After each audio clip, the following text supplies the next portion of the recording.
It's really hard because there's a lot of shame attached to it. Right. You know, a lot of people don't want to admit that they've allowed themselves to be in a volatile situation like this. Welcome to Watch Mojo, and today we're looking at 10 celebrity tragedies you didn't know about. It represented something that my mom wanted that I didn't want. So it was important for me to step away in a very definitive way. For this list, we'll be examining the least known accounts of tragic events that have impacted high-profile individuals. Which of these did you already know about? Let us know in the comments. Shania Twain. You're still the one I run to, the one that I belong to. Throughout her career, Shania Twain has sold over 100 million records and largely pioneered the country pop crossover movement. But her rise to superstardom wasn't all that rosy. In her 2011 memoir, From This Moment On, Twain opened up about surviving an extremely difficult childhood before achieving her dreams. According to the country music star, after her parents' divorce, her mother married another man who adopted her and her sisters.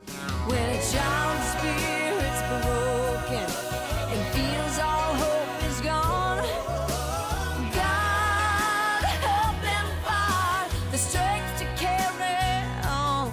This new marriage reportedly became violent as the years went on, and Twain described suffering physical and sexual assault at the hands of her stepfather.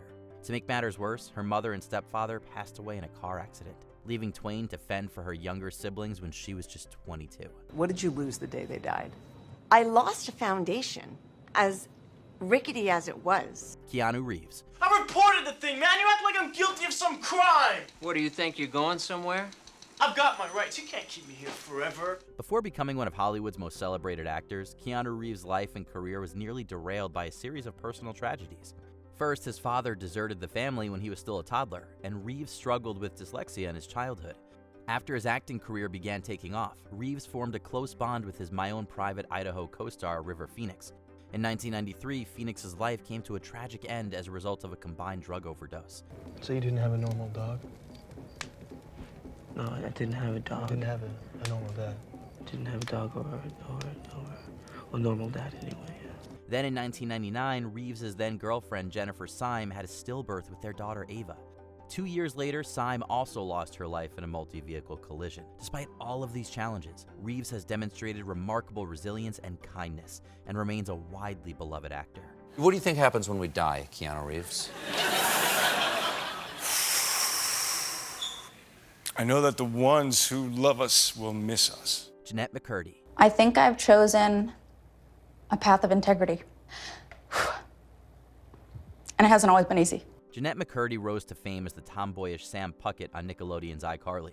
She would return in the same role on Sam and Cat, cementing her status as one of Nickelodeon's most recognizable stars.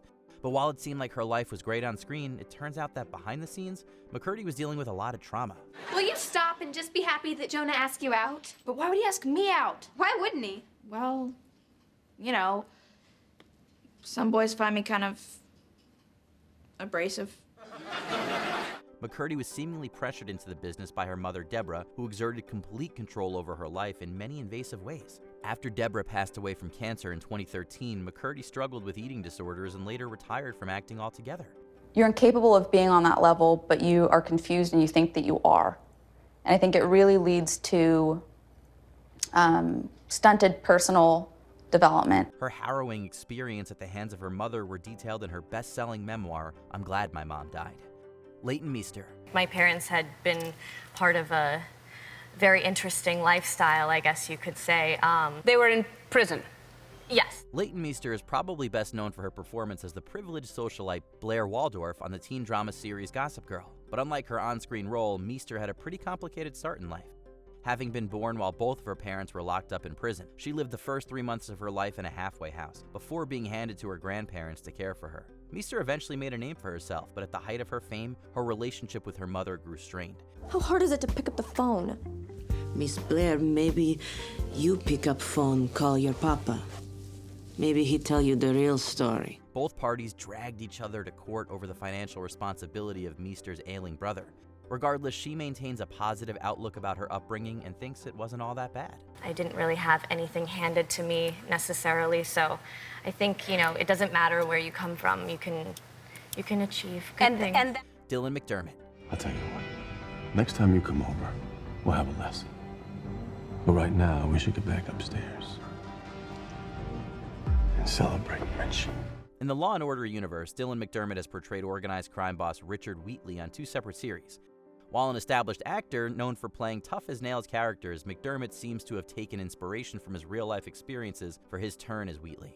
Growing up in New York, the actor describes being surrounded by mobsters and later developing a fascination with them. A pivotal moment in his life came when McDermott lost his mother at an early age. He was a key witness standing on the doorstep of their Waterbury, Connecticut home. He heard shouting, then the fatal gunshot. At the time, her death was ruled to have been the result of an accidental gunshot wound.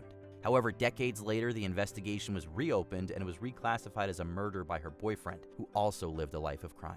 I don't want to lose her. I can't. I wouldn't survive it. Dave Navarro. I can confirm that there was part of me that used that trauma as an excuse to pretty much get away with whatever I wanted. Regarded as one of alternative rock's first true guitar heroes, Dave Navarro built a legacy for himself playing for the renowned rock band Jane's Addiction and Red Hot Chili Peppers. Sadly, his mother didn't live long enough to see him attain such great heights.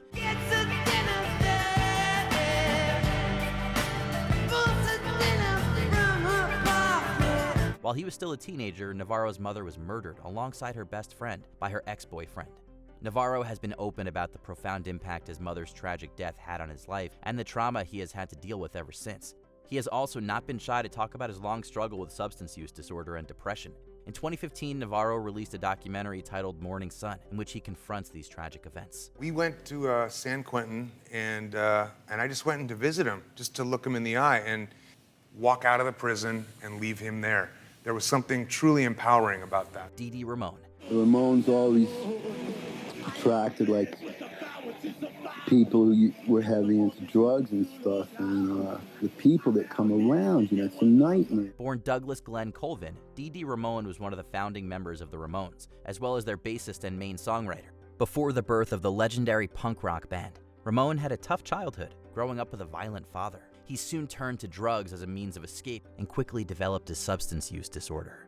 At some point, he also reportedly made a living as a drug dealer and a sex worker. But even after achieving success with his band, Ramon still battled with drug misuse and his own personal demons, with one industry insider describing him as a greatly disturbed person. On June 5, 2002, Ramon passed away due to a drug overdose.